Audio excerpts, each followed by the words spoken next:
Good morning, students. Today we will read remaining part of the Tiny Teacher. Let's start reading. The queen is the mother of the entire population of the colony. जो रानी चींटी होती है वो पूरी colony की जननी होती है. It lives for about 15 years और इसकी जो जीवन काल होता है वो लगभग 15 years रहता है.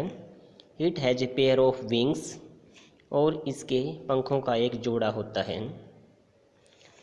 But bytes them of after it's wedding flight, लेकिन यह इसको अपनी वैवाहिक उड़ान के बाद कुतर देती है. This flight takes place on a hot summer day, यह उड़ान गर्मी के किसी एक दिन यह पूर्ण करती है. The queen leaves the nest and goes out to meet a male ant or drone high up in the air. रानी चींटी अपने घोंसले को छोड़ देती है और किसी नर चींटी या ड्रोन से मिलने आसमान में ऊंची उड़ जाती है. On its return to earth, it gets rid of its wings and then does nothing but lay eggs. वापस धरती पर आने पर यह अपने पंखों से छुटकारा पा लेती है और फिर अंडे देने के अलावा कुछ नहीं करती. Eggs hatch and grubs come out, अंडे टूटते हैं और ग्रब्स बाहर निकलते हैं. सोल्जर्स गार्ड दैम, और जो सैनिक होते हैं वो उनकी रक्षा करते हैं, जो सैनिक चींटी होती हैं. Workers feed and clean them and also carry them about daily for airing, exercise and sunshine. कामकाजी चींटियाँ उन्हें भोजन प्रदान करती हैं और उनकी सफाई करती हैं और उनको लगभग रोजाना बाहर हवायुक्त वातावरण में घूमने, व्यायाम करने एवं धूप सेकने के लिए ले जाती हैं. 2 or 3 weeks later, grubs become cocoons and lie without food or activity for 3 weeks more. 2 या 3 वीक्स के बाद ग्रब्स कोकून बन जाते हैं और अगले 3 वीक्स तक बिना भोजन और किसी क्रिया के पड़े रहते हैं. Then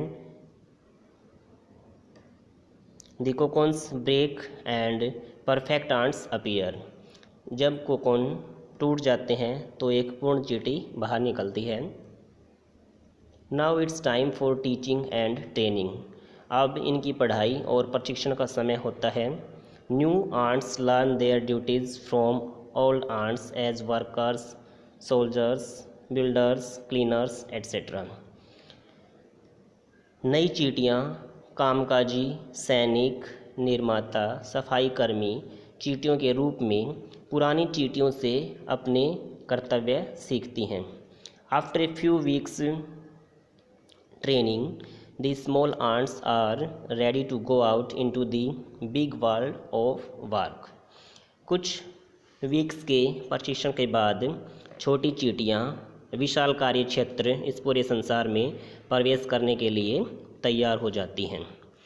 An ant hill is a home not only for ants but also for some other creatures, beetles, lizard breed of ants and the green fly. एक एंट हिल केवल चींटियों के लिए घर नहीं होता बल्कि कुछ दूसरे जीवों के लिए भी होता है, जैसे कीट पतंगे, निम्न प्रजाति की चींटियाँ और हरे रंग की मक्खियाँ. Why do ants want these alien creatures to live in their nests, चींटियाँ इन बाहरी जीवों को अपने घरों में रहने देना क्यों चाहती हैं. फॉर सेवरल रीजन्स, इसके कई कारण हैं.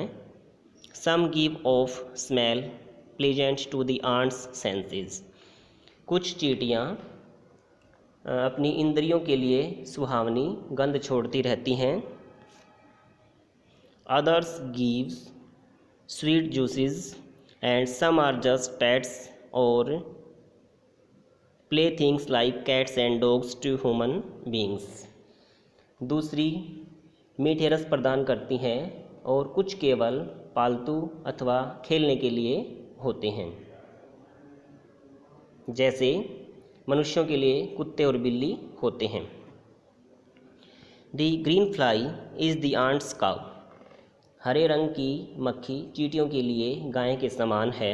The ants train it to give honey dew like milk with a touch of their antenna. चींटियाँ इसको इस बात का प्रशिक्षण देती हैं कि यह इनके स्पर्शक द्वारा छूने पर शहद दूध जैसा प्रदान करें। They milk it just as we milk the cow. ये चींटियाँ इसे ठीक उसी प्रकार धोती हैं जैसे हम गाय को धोते हैं।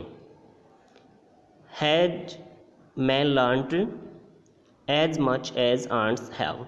क्या मनुष्य ने इतना अधिक सीख लिया है जितना कि चींटियों को आता है? Perhaps he has but he has not put his learning to good use. शायद उसने सीख लिया है लेकिन उसने अपनी शिक्षा को अच्छे उपयोग में नहीं लगाया है।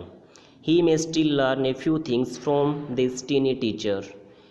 अभी भी कुछ चीज़ें इस नन्हे टीचर से वो सीख सकते हैं।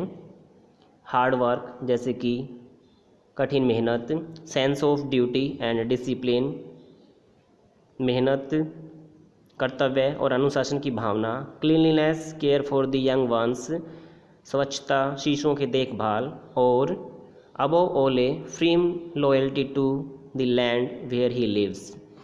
एक अहम और निश्चित ठोस वफादारी अपनी उस भूमि के लिए जहाँ वह रहता है। So now it's complete.